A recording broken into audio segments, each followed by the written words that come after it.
भाजपा का आतंकवादियों से नाता है, यह रिश्ता क्या कहलाता है। मैं भाजपा जो राष्ट्रवाद की आड़ में जो काम कर रही है, उदयपुर में कन्हैयालाल जी की हत्या हुई और इस हत्या में जो शामिल आरोपी मोहम्मद रियाज अंसारी, वो बीजेपी का कार्यकर्ता निकला। आपने देखा होगा कि उसे बीजेपी का खेस पहनाया जाता है। बीजेपी सत्ता के लिए अपराध सिद्ध आतंकवादियों को भी टिकट देती है। तालिब हुसैन शाह लश्कर तौयबा का आतंकवादी गांव वालों ने पकड़ा, वो ताबिल हुसैन शाह बीजेपी का पदाधिकारी निकला। जिस प्रकार कांग्रेस पार्टी ने आतंकवाद का साथ दिया है, यह कहना अतिशयोक्ति नहीं होगा। जो हमने पुराने समय में भी कहा था कि कांग्रेस का हाथ आतंकवाद के साथ। कांग्रेस की वर्तमान अध्यक्षा आदरणीय सोनिया जी जिस प्रकार फूट फूट कर रो पड़ी थी, बाटला हाउस एनकाउंटर में आतंकवादियों के लाश को देखकर, जिसने लोगों के मन मस्तिष्क के अंदर देश के विरोध में धर्म को लेकर एक उन्माद पैदा किया, उस आतंकवादी जाकिर नायक के साथ स्वयं सोनिया गांधी खड़ी थी, क्योंकि उनके पति राजीव गांधी के नाम पे डोनेशन लिया सोनिया गांधी जी ने।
नमस्कार जंटी में स्वागत है आपका। मैं हूं योगेंद्र। आप देख रहे हैं बड़ी खबर, और बड़ी खबर में हम बात करेंगे एक ऐसे मुद्दे की जिसमें सुनकर के हर किसी को ये लगता है कि जब इतनी महत्वपूर्ण जानकारी हमारे राजनीतिक दलों के पास होती है तो भला कार्रवाई क्यों नहीं हो पाती है।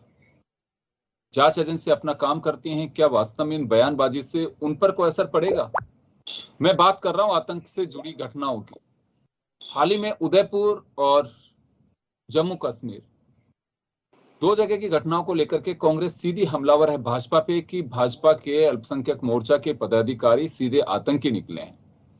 उधर बीजेपी ये बयान के बाद हमलावर है कि पहले की जो घटनाएं इशरत जहां केस हो, बाटला हाउस केस हो या और दूसरे केस हो, उसमें सीधा आतंक के आरोप कांग्रेस पे जड़ रही है। मजेदार बात यह है कि आम पब्लिक क्या सोच रही होगी। एहसास है राजनीतिक दलों को इस बात का कि सीधे आतंक के आरोप एक दूसरे पे लगा रहे हैं, और आरोप अगर साबित है, मालूम है, तो फिर अंदर क्यों नहीं डाला जाता है कि किस लिंक के माध्यम से क्यों पहुंच रहे हैं। केवल आम पब्लिक के ही आतंक के कनेक्शन निकाले जाते हैं, राजनीतिक दलों के क्यों नहीं। अगर ये साबित है तो मुझे लगता है कि इस पे गंभीर कार्रवाई होनी चाहिए, और ये सरकारों में बैठे नुमाइंदे अगर ये होगा तो महज ये कहा जाएगा कि बस केवल बातें बनाने के लिए, पॉलिटिकल माइलेज लेने के लिए, या फिर कहूं कि माहौल बनाने के लिए ये सब चीजें की जा रही हैं। लेकिन आपने सोचा कभी कि जो एजेंसी जांच कर रही है वो कितनी प्रभावित होंगी। तो यही हमारा मुद्दा है। राजनीतिक दल थोड़ा परहेज कर रहे हैं। हमने कोशिश की बीजेपी को भी इस पे जोड़ा जाए, कांग्रेस को भी जोड़ा जाए। एक पार्टी तैयार होती है, दूसरी नहीं हो पाती है। कहा जाता है कि हमें ऊपर से आदेश है कि हम इस पे नहीं बोलेंगे। चलिए, तीन हमारे वरिष्ठ पत्रकार आज हमारे साथ जुड़ रहे हैं।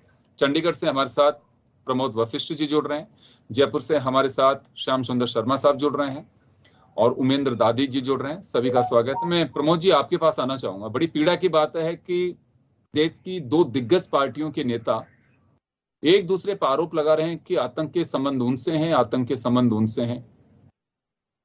क्या कहें इसे? जब मालूम है कि आतंक के संबंध हैं तो खामोशी किस बात की है? बिल्कुल, देखो योगेंद्र जी, ये 2017 से चला आ रहा है जम्मू कश्मीर से ये हालात जो है, और ये बड़ा ही शर्मनाक पहलू है। 2005 में संयुक्त राष्ट्र आतंकवाद को इस तरह से परिभाषित कर दिया था कि किसी को नुकसान पहुंचाना, हत्या करना निहत्तों की, या किसी सरकार या किसी अंतरराष्ट्रीय संगठन से काम कराने के लिए, नहीं कराने के लिए कहना। अब देखो कितनी बड़ी शर्मनाक है, अगर किसी पर मारपीट का आरोप लगे कि भाई इसने मारपीट कराई तो पुलिस उसको उठा ले जाती है। इसके लिए सरकार के पास बड़ा प्रावधान है, और ये जनता को सिर्फ पागल बनाने के लिए बीजेपी कहती है कि ये इसके आतंकी संबंध है, फोटो खींच रही है इसके साथ। कांग्रेस कहती है इसके साथ संबंध है। मध्य प्रदेश में शिवराज सिंह चौहान ने भी इस बात को कहा था कि भाई कांग्रेस तो आतंकवादी पार्टी है। और अहमदाबाद में जब यूपी का चुनाव था तो अहमदाबाद दंगों को मोदी जी ने खुद ने बताया, नड्डा जी ने खुद ने बताया कि अखिलेश जी जो है उनकी साइकिल में ब्लास्ट हुआ है, तो ये समाजवादी पार्टी का आतंकवादी संगठन है। मैं आपको यहाँ एक दूसरे पहलू ये बताना चाहूंगा कि हमारे देश में 1967 में गैर कानूनी गतिविधियां रोकथाम कानून जो बना था यूएपीए, तो मोदी सरकार ने ही 2019 में मजबूत किया। उसमें उसको इतना मजबूत कर दिया कि पहले किसी संगठन को ही आतंकवादी घोषित किया जा सकता था। अब उसमें ये भी कर दिया कि अगर किसी व्यक्ति का हाथ है और उसमें अगर पता लग जाता है तो एनआईए को, राष्ट्रीय सुरक्षा एजेंसी को ही ये पूरा अधिकार दिया हुआ है कि वो उसको आतंकवादी घोषित कर सकती है। और उसमें धारा 38 के तहत उसमें नॉन वेल्युएबल ऑफेंस है, उसमें कोई जमानत नहीं है, मुकदमा दर्ज होता है। और उसमें पुलिस को 3 गुना कस्टडी भी, न्यायिक हिरासत भी 3 गुना मिलती है। और अगर मान लो उसको पुलिस उसमें लेती है रिमांड पर, तो 30 दिन का सबसे ज्यादा रिमांड इसी धारा में है। बड़ी मजबूत धारा है। जो एनआईए के जो डीजी होते हैं उनको ये अधिकार है कि वो किसी भी व्यक्ति को जब उसमें शामिल है आतंकवादी के साथ या उसका साथ दे रहा है तो उसको आतंकवादी घोषित कर सकती है। बड़े शर्म की बात है, इतनी बड़ी बड़ी पार्टियां इस बात को ये कह देती हैं कि बीजेपी का इस नेता का, अमित शाह तक बीजेपी आरोप अभी लगे हैं कि इनके साथ खाली जम्मू कश्मीर वाले के फोटो खींची हुई है। तो आप मुकदमा दर्ज क्यों नहीं कराते? हम ये कहना चाह रहे हैं कि बड़ी बात, आपको जब लग रहा है इनके संबंध है तो मुकदमा दर्ज कराओ। और बीजेपी का जो उदयपुर में बड़ा कांड हुआ राजस्थान में, तो उसमें बता रहे हैं कि उनके साथ वो बीजेपी के पदाधिकारी थे और गुलाब चंद कटारिया जी के कोई रिश्तेदार के वहां कोई नौकरी वोकरी या बीजेपी का पदाधिकारी भी उनको बताया। तो जब उनके संबंध है तो आप मुकदमा तो दर्ज कराओ, जांच में सब दूध का दूध पानी का पानी हो जाएगा। ये सिर्फ जनता को पागल बनाने के लिए एक दूसरे पर आरोप लगाकर कि भाई इसके संबंध है, इसके संबंध है, वोट की राजनीति हो रही है। और जिस प्रदेश में इलेक्शन होता है उस प्रदेश में इस चीज को ज्यादा बढ़ावा दिया जाता है। वरना क्यों मुकदमा दर्ज करा के एनआईए के पास राष्ट्रीय सुरक्षा एजेंसी को जांच दी गई है। धारा 38 के तहत बड़ा कानून है यूएपीए, उसमें क्यों कोटा और टाटा इन्होंने खत्म कर दिए। और यूएपीए तो इतना जबरदस्त कानून है। जेएनयू में जो खाली उनका जो गिरफ्तारी वो होता वो इसी कानून इसके तहत ही हुई थी। राजस्थान में भी एनआईए आई है तो अब उसमें मुकदमा एनआईए खुद करे या तो उसमें मुकदमा दर्ज, जब आरोपी भी वो लगा रही है और जो आरोप लगा रहा है उसके बयान लेके जैसे संज्ञान लेता है हाई कोर्ट या कोई भी कोर्ट किसी की बात पर संज्ञान ले सकता है, तो एनआईए संज्ञान ले कि आपने इस बात को कहा है तो आप इसको प्रूव करें। लेकिन सब कुछ राजनीति से प्रेरित है पूरी तरह। वो शिवराज सिंह चौहान मुख्यमंत्री पद पे रहते हुए वो कह देते हैं कि कमलनाथ जी के आतंकवादी हैं, इनके आतंकवाद संबंध है। और उनके जो प्रदेश अध्यक्ष है वो कह देते हैं कि अंग्रेजी, आज भी अंग्रेजों से प्रेरित है कांग्रेस। तो ये जो चीजें चल रही हैं और ये इस ऐसे गंभीर मुद्दे पर जो चल रहा है, संबित पात्रा अभी जो आपने देखा अभी 2 दिन से चल रहा है कि क्या क्या वो बोलते जा रहे हैं कि ये आतंकवादी कांग्रेस के, वो आतंकवादी बीजेपी का, वो आतंकवादी। आज उसमें गुजरात में भी कॉन्फ्रेंस हुई है, मिस्टर रघु शर्मा भी बैठे थे उसमें। लीडर गए थे वहां से, तो इसी मुद्दे को छेड़ा कि सिर्फ कांग्रेस और बीजेपी आजकल जो चल रहा है द्वंद्व एक। चलो मैं वापस लौट रहा हूं सर, आपके पास वापस लौट रहा हूं। मैं उमेंद्र जी के पास में जाना चाहूंगा। उमेंद्र जी, सवाल यह है कि पब्लिक में किस तरह का एक प्रभाव जाता होगा हमारे पॉलिटिकल पार्टीज का, एक दूसरे पे आरोप लगा रहे हैं, सत्ता में बैठे हुए हैं आप लोग दोनों जगह पे। अगर ऐसा कुछ लगता है तो उठा के अंदर डालिए जिसके संबंध जिसको दिखाई देते हैं। ये देश को धोखे में रखने वाली बात नहीं है कि ये कहा कुछ जाता हो कि उसके आरोप है, उससे अरे आरोप है तो उठा के डालिए। एनआईए का गठन मुंबई टेररिस्ट अटैक के बाद में हुआ, बहुत पावरफुल एजेंसी बना करके किया उसे, तो हम किस बात का इंतजार कर रहे हैं? मैं योगेंद्र जी यह कहना चाहूंगा कि जब से मोदी जी की सरकार बनी है, आतंकवादियों में और देशद्रोह में भगदड़ सी मच गई है। तो इन्होंने एक नया फंडा निकाल लिया कि अपने आप को भारतीय जनता पार्टी के साथ जोड़ के लोगों के सामने गलत संदेश दे दो। देखिए, कोई भी पार्टी होती है, कौन मेंबर बनता है तो इसका आइडेंटिफिकेशन तो होता नहीं है, पुलिस वेरिफिकेशन उसका होता नहीं है।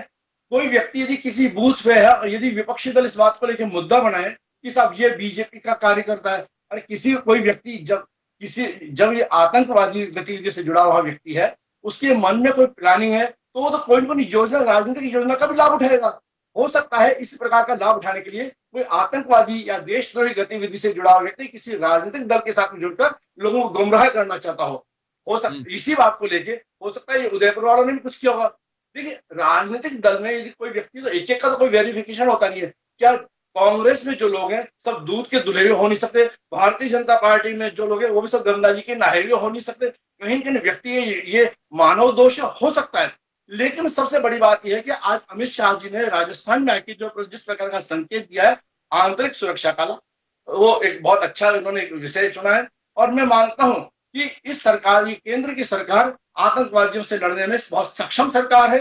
अब तक की जितनी भी सरकार बनी है उनसे इन्होंने अलग। मेरा सवाल ये नहीं है मेरा सवाल उमेंद्र जी ये नहीं है कि कौन सक्षम है कौन नहीं है। सक्षम होंगे तभी तो देश को चला पा रहे हैं, जनता ने सक्षम देख करके ही चुना होगा। लेकिन मेरा सवाल सीधा सा ये सर, मेरा सवाल सीधा ये है, जब राजनीतिक दलों के प्रवक्ता आरोप लगाते हैं कि उनके उनसे संबंध है, उनके उनसे संबंध है, जब सुनिए, अगर आइडेंटिफाइड अगर कोई व्यक्ति है तो जनाब ये बताइए कि उन्हें अंदर क्यों नहीं डाला जाता? किस बात का इंतजार होता है? वो ये आरोप लगाने वाले व्यक्ति भी एफआईआर लिखवा सकते हैं। आरोप लगाने वाले व्यक्तियों को भी देश के प्रति चिंता होनी चाहिए। यदि आज क्यों नहीं है चिंता? केवल टीवी पे आने की चिंता होती है बस लोगों को, या समाचार पत्रों में छाए रहने की चिंता है? ये राजनीतिक की जो पत्थरबाजी, कीचड़ एक दूसरे को उछालने वाली बातें हैं। इनको ये समझना होगा कि आतंकवादी या जो देशद्रोही है उनकी न कोई पार्टी होती है, ना उनका कोई धर्म होता है, ना उनका कोई ईमान होता है। उन्हें तो अपनी गतिविधियों को में संलिप्त रहना है, उन्हें तो देशद्रोही कार्य करना है। आप सही कह रहे हैं, बस उनका एक ही मकसद होता है कि भय और दहशत कैसे फैलाया जा सकता है, समाज में स्वार्थ को कैसे खत्म किया जा सकता है। उनको जो भी मैं लौटूंगा आपके पास, वापस आ रहा हूं आपके पास में। मैं श्याम जी के पास जाना चाहूंगा। श्याम जी, संदर्भ इस वजह से बन पड़ा है ये कि 22 जगह पे देश भर में कांग्रेस प्रेस कॉन्फ्रेंस करेगी आतंकवाद और भाजपा को लेकर के। बीजेपी हमलावर इस बात को लेकर के है कि कांग्रेस तो खुद तुष्टीकरण की नीति अपनाते हुए खुद आतंकवाद में लिप्त है। बड़ी मजेदार बात यह है कि कांग्रेस को भी इस बात का मालूम है कि बीजेपी के किससे संबंध, और बीजेपी वालों को यह पता है कि कांग्रेस में कौन लिप्त है। लेकिन जनता ये जानना चाहती है कि वास्तव में अगर आप लोगों को इतना पता है, इतनी डेप्थ का ज्ञान है, एजेंसियों से भी फास्ट आपके आईक्यू है, तो फिर अंदर क्यों नहीं डाले जाते? मैंने तो अभी तक नहीं सुना कि इन बयानों से पहले जिसके पास में ठोस सबूत और उठा करके पहले अंदर डाल दिया हो। आतंकवाद विरोधी कानून राज्य को भी अलाउ करता है। अगर कहीं आपको ऐसी एक्टिविटी लगती है तो आप उठा करके बंद करिए। हम पुलिस में अक्सर देखते हैं, क्राइम रिपोर्टिंग में उठा करके ले आते हैं, कहीं से भी उसको दिखाते हैं कि साहब योजना बना रहे थे, किस बात की? बैंक लूटने की। शहर के एक बहुत बड़े व्यापारी को मारने की साजिश रच रहे थे, वो फिर बाद में छूट जाते हैं क्योंकि वो साजिश होती ही नहीं है। कोरम पूर्ति के लिए 5 बदमाशों को उठाना होता है और वो अक्सर देखते हैं, मैं ऐसे लोगों को जमानत भी तुरंत मिलती है और मालूम होता है पुलिस को कि लंबा चलने वाला नहीं है। तो ऐसी बयानबाजी क्यों की जा रही है? जब हमारी एजेंसियां काम कर रही हैं तो उन्हें करने दीजिए, उन पर भरोसा रखिए। वो आतंकवाद में अगर लिप्त है, कहीं कुछ है, तो फीडबैक उनको दीजिए। मीडिया में देने का फायदा क्या हो रहा है? पब्लिक को मिलेगा उससे कुछ फायदा, या गुमराह करने की कोशिश की जा रही है? देखिए योगेंद्र जी, राजनीति में जो कुछ देखने को मिल रहा है उसमें तो लग रहा है आरोप प्रत्यारोप लगा करके इतिश्री करना चाहते हैं। कोई वोटों की राजनीति दोनों तरफ से छाई हुई है। आप देखिएगा कि आज जयपुर में अमित शाह आए हैं, केंद्रीय गृह मंत्री हैं, हमारे मुख्यमंत्री जी अगवानी करके उनके साथ बैठक कर रहे हैं। उन्होंने भी आज आंतरिक सुरक्षा व्यवस्था को लेकर के जो नए खतरे आ रहे हैं सामने देश के साइबर क्राइम है या उग्रवादी प्रवृत्तियों का, सारी चीज को लेकर मंथन किया और राज्यों के बीच में कैसे तालमेल बैठे, सारी बातें की है।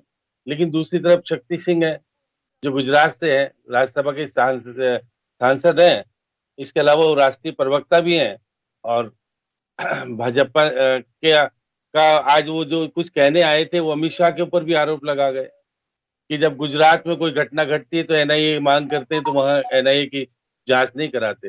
राजस्थान में जांच कराते हैं बिना मांग करे हुए, एनआईए जांच करेगी क्योंकि उनको लगा कि भाई यहाँ पे कुछ हो सकता है। राजस्थान सरकार ने मांग नहीं की, लेकिन राजस्थान सरकार ने उसका आदर किया और कहा कि हाँ हम कराना चाहते हैं, जांच हो रही है। जो एटीएस कह रही थी वो सब लगे। लेकिन जिस तरह के आरोप आज मैं देख रहा था शक्ति सिंह जी लगा रहे थे, तो सरकार उनकी भी रही है। और उस वक्त देखिएगा जिस प्रकार से अमित शाह और बाकी के ऊपर जो आरोप लगे थे, अब वो सब बरी हो गए क्योंकि केंद्र में सरकार है उनकी। तो अब आपने तरीके से सरकार, यानी आप इस बात को कहें कि न्याय व्यवस्था, अरे सुनिए सुनिए ओमेंद्र जी जरा सुनिए, अरे ओमेंद्र जी सुनिए, श्याम जी ओमेंद्र जी जरा सुनिए, क्योंकि हमने तो देखा दिनेश एमएम को दोषी कौन ठहरा रहा था। जांच एजेंसी पर विश्वास नहीं है आपकी दृष्टि में? जांच एजेंसी केंद्र से मिली हुई है। अब मेरे को सुन तो लो आप क्योंकि आप अरे जब मैं कह रहा हूँ कांग्रेस की सरकार होती है तो बीजेपी के नेताओं पे आरोप लगता है, सब कुछ होता है। अब उनकी सरकार चलेगी तो आरोप सब समाप्त हो गए, क्योंकि एजेंसियों में तो कौन लोग बैठे हैं, किसको नियुक्ति कौन देता है, सारी बातें रुक सुनिए, क्योंकि कार्यप्रणाली पे विश्वास करना होगा। मेरे को सुन लीजिए ओमेंद्र जी, मैंने आपके बीच में कभी इंटरप्ट किया नहीं। अगर मैं कोई चीज तथ्य रख रहा हूँ, क्योंकि शक्ति सिंह ने जो आरोप लगाए और उन्होंने कहा कि जो गुजरात में घटना घटी और जिस परिवार ने कहा कि हमें एएनआई की जांच करानी, नहीं कराई वहां पर, उन्होंने वहां पे क्यों नहीं कराई? देखिए, और अमरावती में घटना पहले घट गई, राजस्थान में बाद में घटी घटना।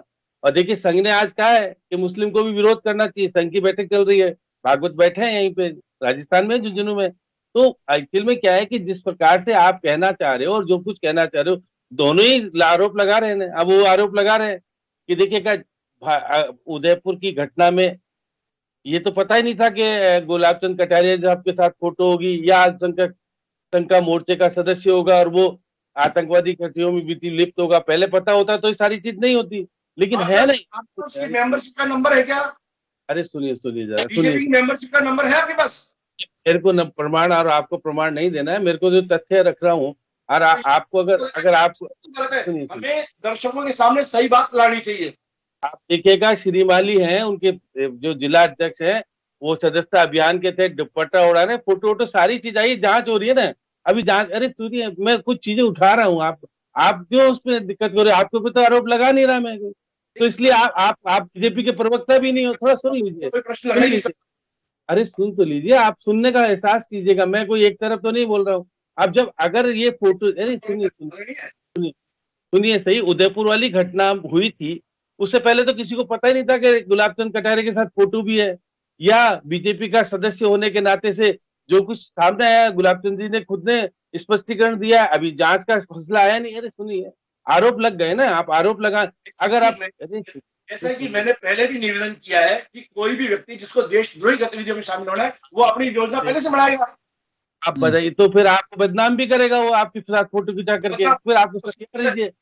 अरे सुनिए ना, आप देखिएगा कोई ऐसे मैं कोई अपने मर्जी से आरोप नहीं लगा रहा। कांग्रेस के लोगों ने जो बात कह दी, आप उसी लीग को आगे बढ़ा रहे हैं। एक अच्छे उमेंद्र जी मैं लौटूंगा आपके पास में, उमेंद्र जी मैं लौटूंगा आपके पास में, मेरा सवाल होगा एक इसी से जुड़ा हुआ भी। श्याम जी कंक्लूड करिए आप। देखिए योगेंद्र जी, जिस प्रकार से दोनों ही पार्टी आरोप लगाती है, कार्रवाई नहीं करती कोई भी।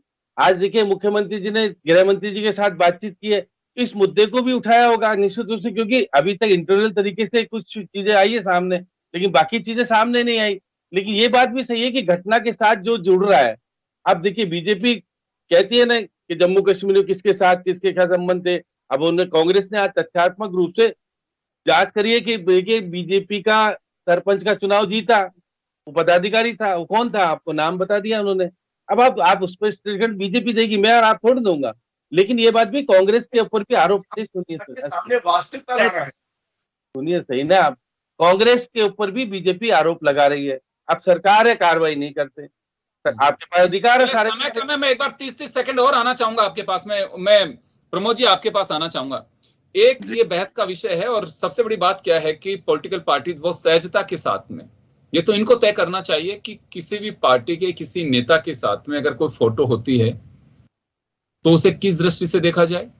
मीडिया का तो अपना नजरिया है कि पब्लिक फिगर है, कोई किसी के साथ भी सेल्फी ले लेता है, कोई फोटो खिंचवा लेता है, मैंने कोई बहुत ज्यादा उसमें। लेकिन राजनीतिक दलों में आग ऐसी लगती है कि अगर सामने वाली पार्टी का किसी नेता का फोटो हो गया तो फिर देखो आप तूफान क्या मचता है दोनों ही तरफ। और ये मालूम है कि कांच के महल में बैठे हुए हैं, पत्थर हमारे भी लग सकता है, उसके बावजूद ही तूफान मचता है। बिल्कुल योगेंद्र जी, आपने बड़ा अच्छा ये मुद्दा लिया, लेकिन वो जो विषय आपका उससे शायद भटकाव हो रहा है। उसमें आपका जो मुद्दा है कि ये दोनों जो पार्टियां आरोप लगा रही है कि बिल्कुल बिल्कुल फोटो है, तो फिर इन पर मुकदमा क्यों नहीं होता? तो फोटो होना, लेकिन किसी के साथ फोटो होना गुनाह नहीं है। इसको आप फोटो को गुनाह में शामिल नहीं, मेरे हिसाब से नहीं कर सकते। लेकिन इसमें क्या है कि ये बिल्कुल सही बात है कि निश्चित रूप से अगर वो आरोप लगाने से पहले थाने में जाए, FIR दर्ज कराए। कानून है, भारत का संविधान है, कानून के तहत कार्रवाई करें। टीवी चैनलों पर अगर बड़ी बड़ी बात करने से क्या फायदा? ये कर देती हैं कि भाई इनका संबंध है, इनका संबंध है। ठीक है, दूध का दूध, पानी का पानी अपना हो जाएगा। जब एक आम आदमी की जांच हो सकती है, अगर ये तो नेताओं पे आरोप लगा रहे हैं, अगर मान लो कोई मोहल्ले का दूसरे मोहल्ले के पड़ोसी के खिलाफ कहते हैं आतंकवाद में शामिल है, ऐसा वो उसकी जमानत नहीं हुई 6 महीने, दावे के साथ कह रहा हूँ, और ये टीवी पे आके बोल रहे हैं, पूरा देश देख रहा है कि इनके साथ इनके फोटो हैं। अरे मुकदमा तो दर्ज कराओ आप। NIA कोई कम एजेंसी है? आज सबसे पावरफुल एजेंसी देश में अगर कोई है। और 2019 के बाद तो जो संशोधन किया था इन्होंने UAP एक्ट में, उसके बाद तो NIA के पास बड़ी पावर है, उनके DG के पास। लेकिन मैं आपको योगेंद्र जी दावे के साथ कहता हूँ, एक दिन CBI और ED की तरह इस NIA को भी आरोप लगाएंगे कि भाई इसका राजनीतिकरण हो गया। जैसे अभी बता रहे थे जाऊंगा जी कि वो गोयल जी जो कह रहे हैं कि वहां क्यों जांच NIA से नहीं होती। तो ये जो तथ्य आपने मुद्दा पेश किया ना, ये निश्चित रूप से प्रधानमंत्री को जन TV आज देखना चाहिए, अमित शाह जी जयपुर में वो देखना चाहिए। ये आरोप लगाने से क्या होता है? आप मुकदमा दर्ज कराओ। आपने 2017 में जम्मू कश्मीर में लगाया, और अभी जो आरोप लगाया है उस पर खातिन बातिन क्या नाम है उसको ये बता रहे कि मेरे वो बीजेपी का जो नेता है वो ये बोल रहा है ये मेरे पास पत्रकार बन के आता था। ये मैंने कई बार देखा है। ये क्या करते हैं कि अगर कोई ऐसे आरोप लगे ना और सच में साबित होने की स्थिति आ जाए कि भाई इनके पास आता था, तो ये कहते हैं ये तो पत्रकार बन के आता था। ये पत्रकारों को भी बदनाम कर रहे हैं। तो पत्रकारों को भी बड़ा सुरक्षित और वो रहने की जरूरत है कि उसको अभी जम्मू कश्मीर वाला तो खुला बोल रहा है कि पत्रकार बन के आता था जानकारी लेने। तो UAP एक्ट का मेरा जो कंक्लूड मैं आपको कर रहा हूँ कि इसमें अगर के आरोप लगे, UAP एक्ट की धारा 38 का प्रयोग इसमें टीवी पे चलते ही हो जाना चाहिए। बिल्कुल बिल्कुल, अगर बिल्कुल सही है कि आपके पास में ठोस सबूत है तो बिल्कुल आप दीजिए, उसके खिलाफ कार्रवाई की। उमेंद्र जी 30 सेकंड में आपका जवाब चाहूंगा। टीवी चैनल या समाचार पत्रों, अगर पॉलिटिकल पार्टीज के नेताओं पे भरोसा किया जाता है, जब वो भाषण देते हैं तो लोग वोट देते हैं उनको, लेकिन ये भी अंदाजा होना चाहिए कि वो जन भावनाओं से कहीं खिलवाड़ तो नहीं कर रहे हैं एक दूसरे पे आरोप लगा के।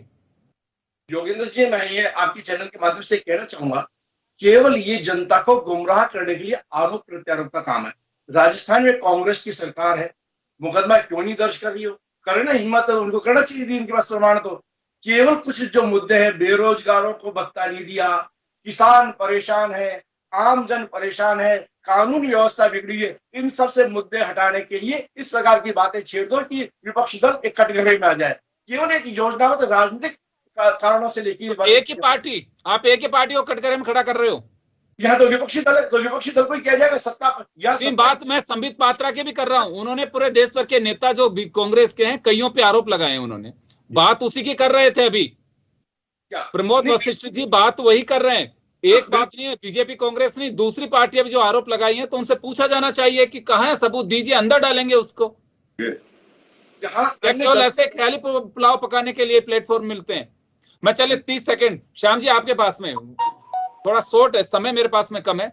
मैं सिर्फ आपसे जानना चाहूंगा क्या वास्तव में कोई व्यवस्था होनी चाहिए या कोई किसी के लिए अभिव्यक्ति की आजादी है तो कोई कुछ भी कह देगा?